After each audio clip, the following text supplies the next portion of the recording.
Ang dami mong iniisip. Ganon din sa pananampalataya.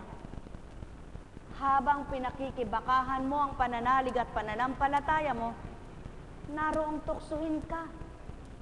Manghina ang loob mo, guluhin ang isip mo, may mga magsalita pa sa'yo na pinakikibakahan mo ito.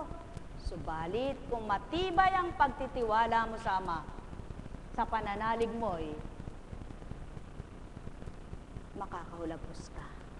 At ito ang dapat sa tao, ang matibay na pagtitiwala, ang malalim na pananalig, yaong ang Ama ang siyang buhay mo, kalasag, muog, at sandigan. Mga mahal, sumainyo ang kapayapaan. Kaya nga,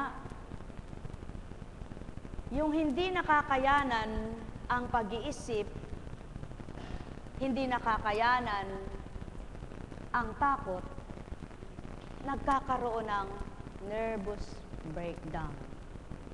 At sa simula, ay hindi pa ito malala. Kaya, sa paunti-unti, isip, di makatulog, isip, di makakain, hanggang sa buong katauhan na pumasok na ang nervous na tinatawag. Mga mahal, kung ang Ama pala ang pananaigin sa isip at damdamin, hindi magaganap yaon. Sapagkat may panlaban ka, may tapang nakakampin ang sinuman. Kaya't napakahalaga ng karunungan. Ang karunungang mula sa Kanya, hindi karunungang mula sa katauhan. Ang karunungang bahagi niya, hindi binahagi ng sinuman. Ang karunungang dapat matutunan, hindi ng sa tao, kundi mula sa Kanya.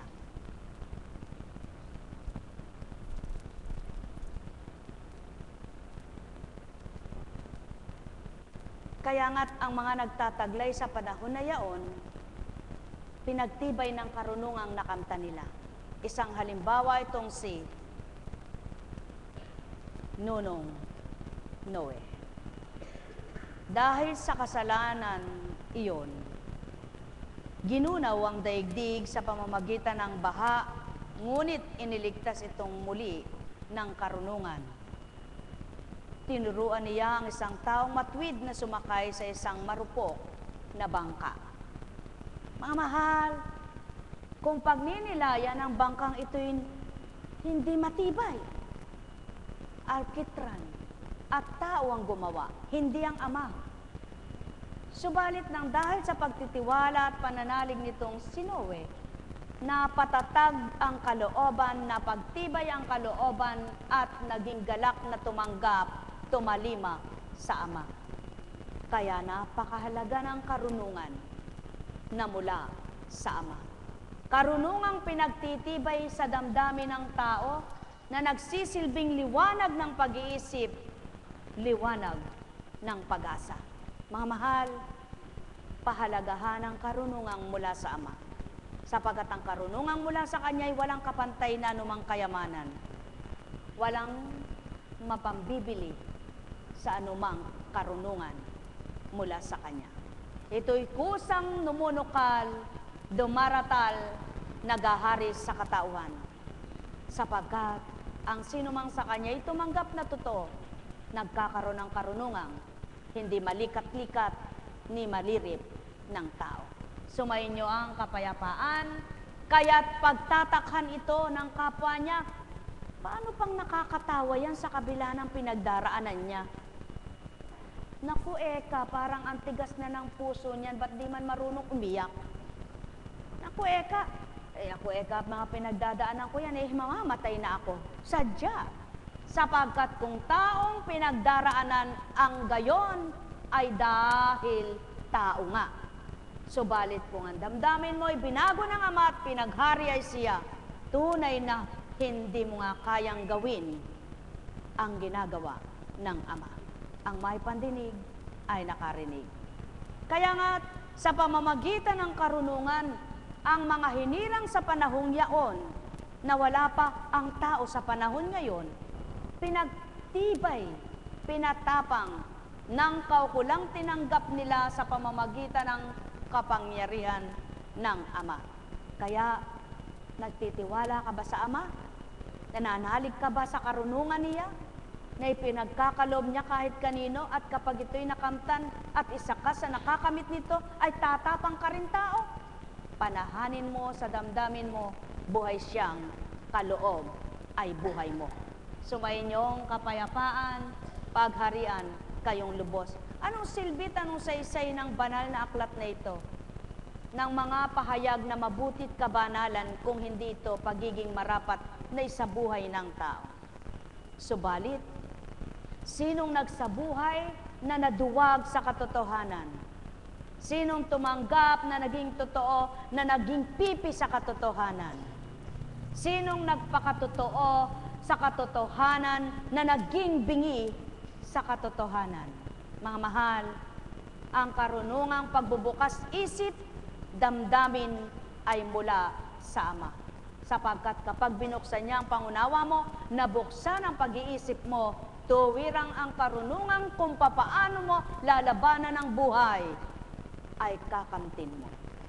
Tuwirang kung paano ka makikibaka sa bawat araw, ay matututunan mo. Kaya nga, kay palad ng mga tumanggap sa katotohanan na nagliwanag ang diwa at ang katotohanan karunungang natanggap na yaon, yan ang magsasadyad sa buhay ng tao. Buhay bang Ama? Sumainyo ang kapayapaan, pagharian, kayong lubos. Sulong pagnilayan ninyo, matalino kang tao. Subalit, nasa iyo ang kaduwagan, may mapapala ba ang talino mo? Matalino ka, subalit takot kang mag-exam. Kumuha ng pagsusulit. Maghanap ng trabaho. Baka mabigo ka. Baka hindi ka matanggap. Anong silbi ng karunungan na pangtao? Subalit, wala ka mang karunungan pangtao kung ang tapang ng kalooban at pagtitibay ay pagkakalob sa iyo ng Ama. Mga pinagdaraanan mo'y para lamang hangin na tumatawid sa dalampasigan, sa karagatan, kung saan dako, sa timog kanluran ay paikot-ikot na hindi batid kung saan nagmumula. Mga mahal, pagnilayan ng buhay, ang kapangyarihan ng Ama ay di matatarok ng sinuman. Kaya't kung ang karunungan mula sa Kanya ay kakamtin, mababatid mo ang kalahat-lahatan kung paano ka mamuhay ng payapa at marangal. Sumainyo ang kapayapaan, pagharian, kayong lubos. Buhay bang Ama? At ang karunungang mula sa Ama, siya ring naging daan kung bakit natanghal ang pangalan ni Solomon. Ang karunungang hiningi niya sa Ama, hindi kayamanan. Subalit, nang dahil sa karunungang kinamtan niya, higit pa sa kayamanan na hindi niya hinahangad ang natamo ng kanyang buhay. Mga mahal, kay sarap na ang karunungang mula sa Ama ang manahan kanino man. Buhay bang Ama? Kaya't kung papaano ka magkakaroon ng karunungang magpatawad, kaya mong patawarin ang nagkasala sa iyo. Kung paano ka magkakaroon ng pangunawang magbigay, makapagbibigay ka ng bukal sa kalooban mo.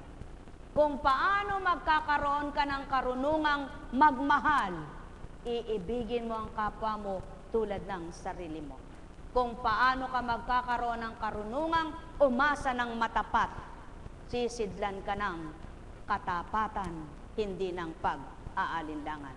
Kung papaano mo bibigyan ng kahalagahan, pagbibigyan ng kapwa mo sa kahalagahang tinanggap mo, yaon ay karunungan ding mula sa Ama.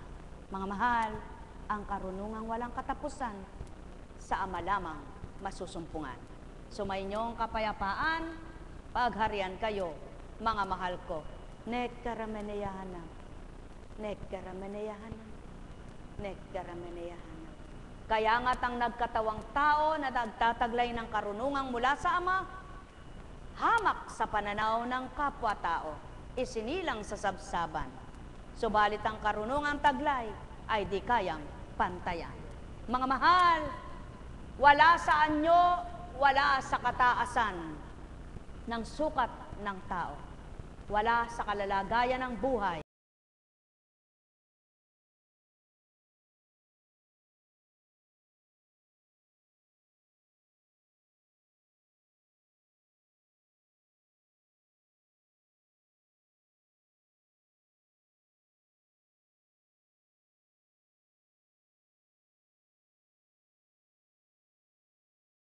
Palad ka, purihin mo siya.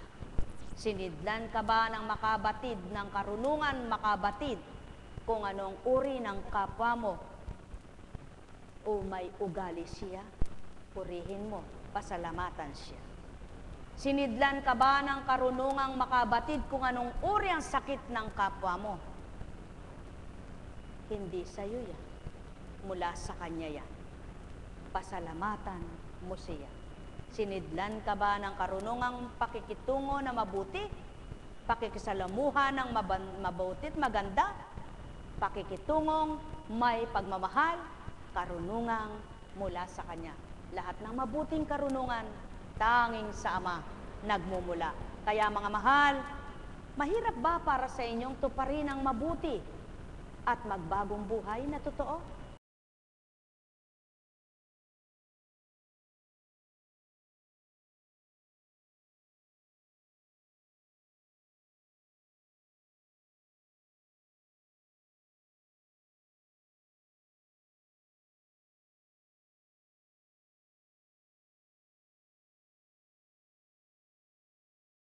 Ano ang kapayapaan, pagharian, kayong lubos?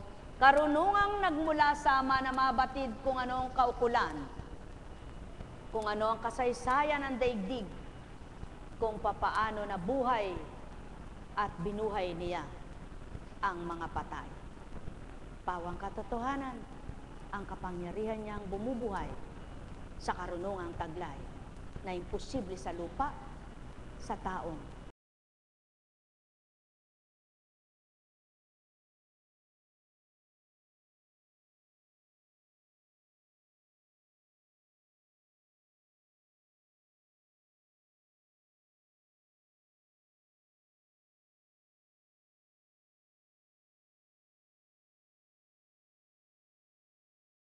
karunungang sa tao, ang taglay. Mayroong binigyan ng katalinuhan, karunungang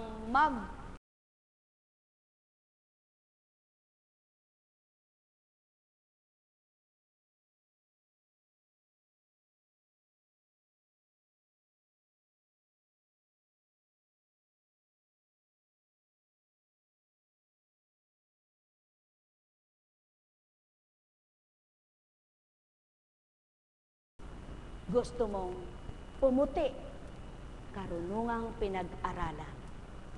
Gusto mong tumubo muli, pahabain ang buhok, karunungang pangkatauhan.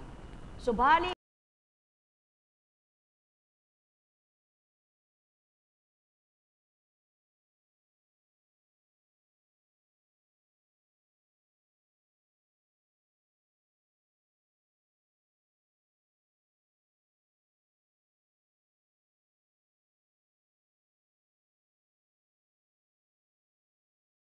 marunong ang Ama, pinakamabuti siya, kakamtin lahat ng nagnanasa. Ang may pandinig ay nakarinig. Sumayin niyo ang kapayapaan, pagharian, kayong lubos. Nekkarameneyahanam, nekkarameneyahanam, nekkarameneyahanam.